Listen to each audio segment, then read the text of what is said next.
और यह हदीस पाक बड़ी प्यारी है कि आका अलैहिस्सलाम ने पिछली उम्म में से किसी की करामत बयान की। फरमाया, हुज़ूर नबी सल्लल्लाहु अलैहि वसल्लम ने फरमाया, एक मरतबा एक शख्स जंगल में चल रहा था कि उसने अपने ऊपर बादल से एक आवाज़ सुनी, जैसे उसे हुक्म हो रहा हो कि फ़लाँ आदमी के बाग को सैराब करो। वो बादल चल पड़ा और उसने बंजर ज़मीन पर पानी बरसा दिया। वहाँ के नालों में से एक नाला भर गया। वो शख्स उस पानी के पीछे पीछे चल पड़ा, यहाँ तक कि वो एक बाग में पहुंचा। वहाँ एक शख्स बाग में खड़ा होकर अपने फावड़े से पानी को इधर उधर कर रहा था। उस शख्स ने बाग वाले से पूछा, ए अल्लाह के बंदे, तुम्हारा नाम क्या है? उसने अपना वही नाम बताया जो उसने बादल में से सुना था। उस शख्स ने पूछा, ए अल्लाह के बंदे, तुमने मेरा नाम क्यों पूछा? उसने कहा, जिस बादल ने इस बाग में पानी बरसाया है, मैंने उस बादल से ये आवाज़ सुनी थी, फलां आदमी के बाग को सैराब करो, उसने तुम्हारा नाम लिया था। तुम इस बाग में क्या करते हो? मतलब ये था कि इतना कर्म जो तुम पे हुआ, तुम इस बाग में ऐसा क्या करते हो? तो उसने कहा कि अब जब तुमने ये बात की है तो सुनो, मैं इस बाग की पैदावार पर नज़र रखता हूँ, इसमें से 1/3 को सदका करता हूँ, 1/3 मैं खुद और अपने अहल वयाल के लिए रखता हूँ, और बाकी 1/3 को मैं इस बाग में लगा देता हूँ।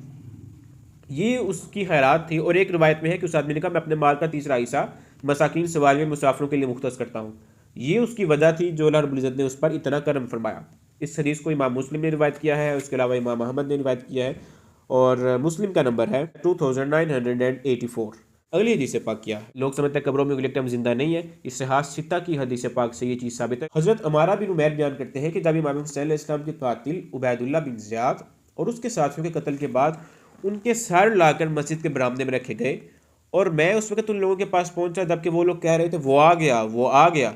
इतनी देर में एक सांप कहीं से आया और उनके सरों में घुसना शुरू कर दिया, और उबैदुल्लाह बिन ज़ियाद के नथने में घुसा, यानी नाक में, और उसमें थोड़ी देर ठहर कर फिर बाहर आ गया और कहीं चला गया, यहाँ तक कि वो गायब हो गया। फिर अचानक कोई बोला कि वो आ गया, वो आ गया। मैंने देखा कि वो सांप फिर आया, और यही अमल उसने 2-3 मरतबा दोहराया। ये हाल हुआ इमाम हुसैन अलैहिस्सलाम के कातिलों का। इस हदीस को इमाम तिरमिज़ी ने बयान किया है मनाकिब हसन वल हुसैन अलैहिमुस्सलाम में, और रकम है 3780। इसके अलावा मौज़ुमुल कबीर में भी तिबरानी ने बयान किया है। ये हदीस पाक सुनिए, बड़ी प्यारी है। आप समझते हैं कि शायद कब्रों में ज़िंदा नहीं होते लोग, ये देखिए हदीस पाक से साबित है। हज़रत अब्दुल्ला बिन अब्बास रज़ियल्लाहु तआला अन्हु बात करते हैं कि आका अलैहिस्सलाम के किसी सहाबी ने एक कब्र पर खैमा लगाया। उन्हें मालूम ना था कि ये कब्र है। अचानक पता चला कि ये कब्र है और उसमें कोई आदमी सूरह मुल्क पढ़ रहा है। यहाँ तक कि पढ़ने वाले ने कब्र के अंदर मुकम्मल सूरह मुल्क पढ़ी। वो सहाबी हुजूर नबी सल्लल्लाहु अलैहि वसल्लम की खिदमत में हाजिर हुए और अर्ज़ किया, या रसूलल्लाह, मैंने नादानिस्ता एक कब्र पर खैमा लगाया और मुझे ये ख्याल नहीं था कि यह कब्र है। अचानक मैंने सुना कि एक आदमी कब्र में सूरह मुल्क पढ़ रहा है, यहाँ तक कि उसने उससे मुकम्मल पढ़ा। हुजूर नबी सल्लल्लाहु अलैहि वसल्लम ने फरमाया, ये सूरत अजाब को रोकने वाली और अजाब कब्र से निजात देने वाली है। इस हदीस को इमाम तिरमिज़ी ने बयान किया अपनी सुनन में, यानी सियासिता की हदीस पाक है, और इसका नंबर है 2890। इसके अलावा बेहकी ने बयान किया है, मुंजरी ने बयान किया है, हतीब तबरेज़ी ने बयान किया है, कुर्तबी ने बयान किया और इब्न कसीर ने भी बयान किया है।